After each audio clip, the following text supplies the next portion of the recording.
जीवा वर्तमान union civil act गुड़े करुचे आम आदिवासी मन परंपरा संस्कृति जे अच्छे आम जातिर सब चालीचलन से सबके उड़े नहीं जीवा किपरि योजना करुचे तो हेती लगी आपण माने वर्तमान सतर्क होबाके पड़वा जे भारतीय जनता पार्टी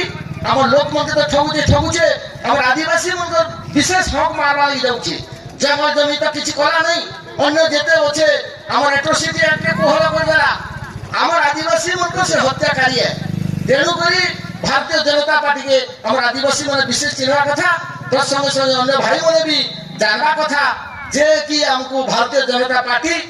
2014 रु जे प्रकार धक्का देकर आसी से चिन्ह जे कि आपनकर सुखरे दुखरे खाबार पीबार स्वास्थ्य परिवार इत्यादि जे परिवहन सुविधा करुचे शिक्षा सुविधा करुचे शिक्षा में स्कूल भर्ती नहीं बनी पारे 5T